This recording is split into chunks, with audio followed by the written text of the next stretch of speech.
He woke up every morning feeling tired even after sleeping all night. Not tired from work, not tired from life, just tired of existing. He was surrounded by people, yet completely alone. He woke up every morning at exactly 6:30 a.m., not because he wanted to, not because he had a reason to. He woke up because his body had forgotten how to rest. The alarm rang. He stared at the ceiling. For a few moments, he didn't know who he was. Then the weight returned. Not sadness, not pain, just heaviness.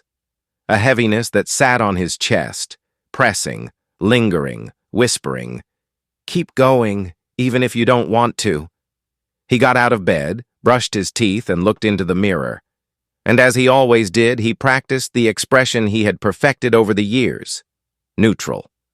Not too happy, not too sad. Because if you smile too much, people ask questions. If you look sad, they tell you to be grateful. So he learned to disappear in plain sight. At work, he was reliable, always on time, always polite, always quiet. People liked him because he never caused problems. They didn't know that every email he sent felt like lifting a mountain. They didn't know that answering, "I'm fine, thanks," cost him more energy than running a mile. Lunch breaks were the hardest. Surrounded by laughter and conversations about weekend plans, he sat quietly, nodding, pretending to listen, while feeling completely invisible.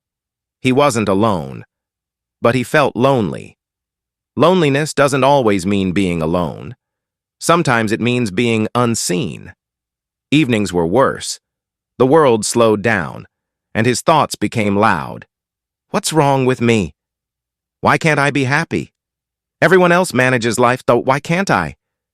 He scrolled through social media, pictures of smiling faces, perfect families, successful friends. Every scroll felt like a punch. You're behind. You're weak. You're wasting your life. Depression didn't shout.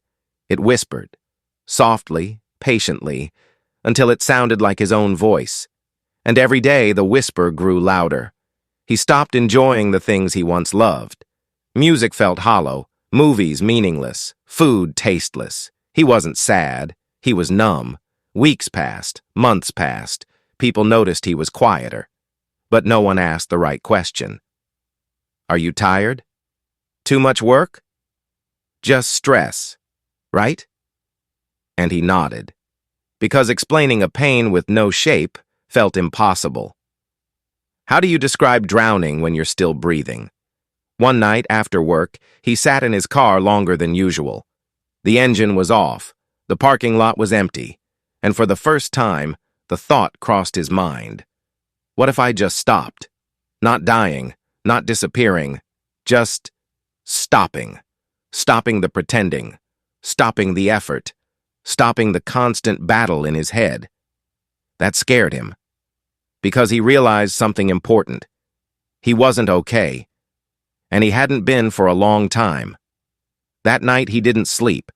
Instead, he wrote a message on his phone, deleted it, wrote it again, deleted it again.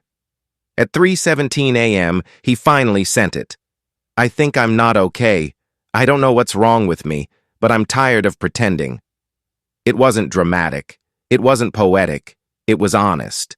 The next day didn't magically get better. Depression doesn't disappear because you admit it exists. But something changed. He wasn't carrying it alone anymore. Healing was slow, painfully slow. Some days he felt hopeful, other days worse than before. Progress wasn't a straight line. It was messy, uncomfortable, human. He learned that asking for help wasn't weakness, that rest wasn't laziness, that surviving itself was an achievement, and most importantly, his pain didn't need permission to exist. He realized people can see you without knowing the depth of your struggle. He realized that silence isn't always peace. He realized that sharing the burden doesn't make it lighter, it makes it manageable.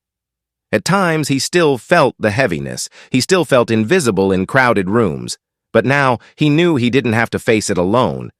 He learned that life isn't about perfection. It's about surviving. And surviving every day, even when it hurts, is its own kind of victory. Sometimes the bravest thing you can do is simply stay. Stay in a world that doesn't understand. Stay in a life that feels heavy. Stay even when hope feels far away. Because staying is courage. Even if the world doesn't notice, even if no one asks, your struggle is real, and surviving it is proof of strength. If you're listening to this and it feels familiar, hear this. You don't need to have everything figured out. You don't need to be strong all the time. You don't need to suffer in silence. Depression lies. It tells you you're alone. You're not. And sometimes the bravest thing you can do is simply stay. Because staying is proof that you are stronger than the darkness.